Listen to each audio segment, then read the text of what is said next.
السلام علیکم ورحمۃ اللہ وبرکاتہ۔ وعلیکم السلام ورحمۃ اللہ وبرکاتہ۔ الحمد للہ رب العالمین والصلاة والسلام علی سید الانبیاء والمرسلین وعلی آلہ وصحبہ علیہم اجمعین، اما بعد فاعوذ باللہ من الشیطان الرجیم، بسم اللہ الرحمن الرحیم۔ ولا تقولوا لمن يقتل في سبيل الله اموات بل احياء ولكن لا تشعرون۔ صدق اللہ العظیم۔ حمد و ثنا رب العالمین خالق دو جہاں کے لیے درود و سلام۔ آقائے دو جہاں، فخر موجودات، رحمت کائنات، خاتم النبیین والمرسلین، امام الانبیاء، رحمت للعالمین، ہادی سبل، رحمت قل، طٰہٰ و یاسین، مزمل و مدثر، محمد عربی صلی اللہ علیہ وسلم کے لیے درود و سلام کا نذرانہ پیش کیجیے۔ اللہم صلی علی محمد وعلی آل محمد کما صلیت علی ابراہیم وعلی آل ابراہیم انک حمید مجید۔ اللہم بارک علی محمد وعلی آل محمد کما بارکت علی ابراہیم وعلی آل ابراہیم انک حمید مجید۔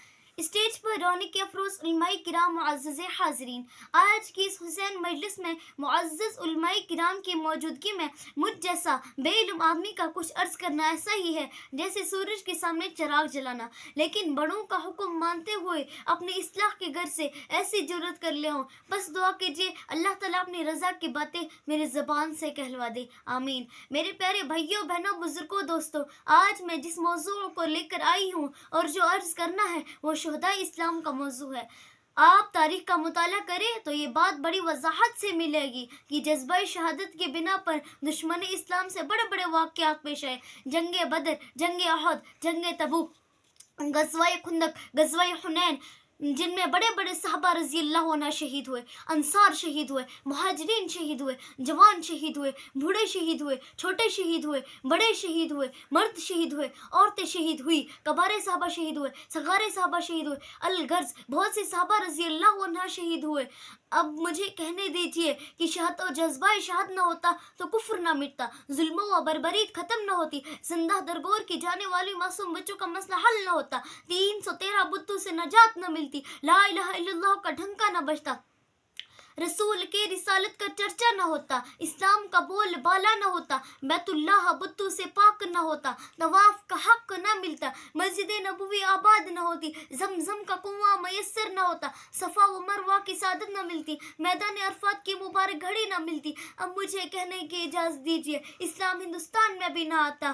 چنانچہ اسلام کی ابتدائی دور کا مطالعہ کیجیے، صحابہ کی زندگی کے حالات دیکھے، جب ان کو گھر سے بے گھر کیا جا رہا تھا، وطن چھوڑنے پر مجبور کیا جا رہا تھا، مکہ سے مدینہ ہجرت کرنے پر مجبور کیا جا رہا تھا، ان کے باغات پر قبضہ کر لیا گیا تھا۔ ان حالات سے جب صحابہ رضی اللہ عنہ دو چار تھے، کفار و مشرکین کی ظاہری کمزوری کو دیکھ کر جنگ کے لیے للکار رہے تھے، تو صحابہ کرام رضی اللہ عنہ اپنے دلوں میں جذبہ جہاد لے کر حضور صلی اللہ علیہ وسلم کے حکم پر بے خوف و خطرے میدان جہاد کی طرف چل پڑتے ہیں۔ نہ مال کی پرواہ، نہ جان کی پرواہ، نہ اولاد کی پرواہ، نہ بیوی کی پرواہ، نہ جائیداد کی پرواہ، نہ باغات کی پرواہ، صرف اور صرف ایک ہی آواز، ایک ہی اعلان، ایک ہی جذبہ شوق جہاد، اللہ تعالیٰ کی راہ میں جان قربان کرنے کی طلب۔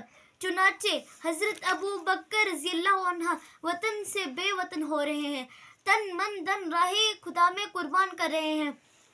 حضرت عمار بن یاسر رضی اللہ عنہ کو شہید کیا جا رہا ہے، حضرت خباب رضی اللہ عنہ کو انگاروں پر لٹایا جا رہا ہے، حضرت بلال رضی اللہ عنہ کے سینے پر پتھر رکھے جا رہے ہیں، حضرت سمیہ رضی اللہ عنہ کو چیرا جا رہا ہے، حضرت زبیر کی آنکھیں نکالی جا رہی ہے۔ الغرض یکے بعد دیگر صحابہ کرام رضی اللہ عنہ حضور اقدس صلی اللہ علیہ وسلم کے قدم مبارک میں اپنی جان کا نذرانہ پیش کر رہے ہیں۔ دیکھے باری آتی ہے حضور صلی اللہ علیہ وسلم کے چاچا حضرت حمزہ رضی اللہ عنہ، وہ آپ صلی اللہ علیہ وسلم کی خدمت میں حاضر ہوتے ہیں اور عرض کرتے ہیں، اے میرے بھتیجے، اب صبر کا پیمانہ لبریز ہو چکا ہے، اب قوت برداشت جواب دے چکی ہے، اس لیے مجھے اجازت دیجیے کہ میدان کراز میں شریک جنگ ہو کر جام شہادت نوش کر لوں۔ سرکار دو عالم صلی اللہ علیہ وسلم فرماتے ہیں کہ چاچا تھوڑا ٹھہر جاؤ۔ سیدنا حمزہ رضی اللہ عنہ عرض کرتے ہیں، اے میرے لاڈلے بھتیجے محمد صلی اللہ علیہ وسلم، آپ ہر ایک کو اجازت دے رہے، آخر مجھ کو کیوں نہیں دیتے ہیں؟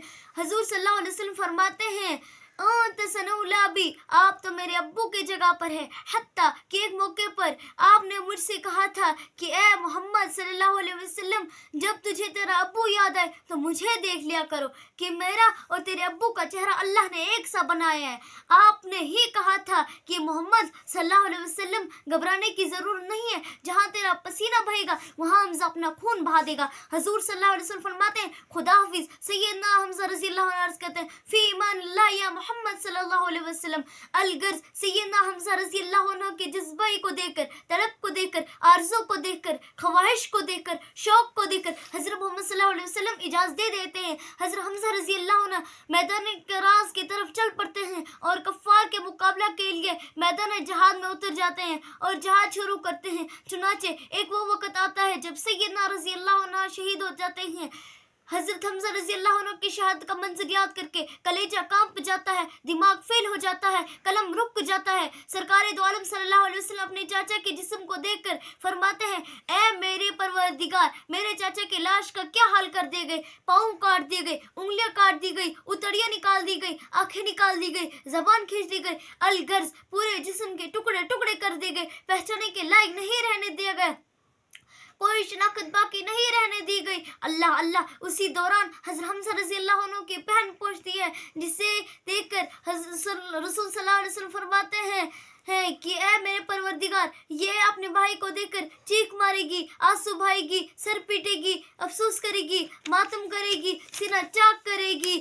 حضرت حمزہ رضی اللہ عنہ کی یاد میں نہ جانے کیا کیا کرے گی، لیکن قربان جائے مرد مجاہد غیرت مند بہن پر کہ دیکھ کر نہ روئی، نہ چیخ ماری، نہ ہائی ہو کی آواز لگائی، بلکہ صبر و وصل کا مند ہمت حوصلے کے ساتھ یہ کہنے لگے جاؤ میرے بھائی، جنت کے حوریں تمہاری انتظار میں. ادھر اللہ کے رسول صلی اللہ علیہ وسلم حضرت حمزہ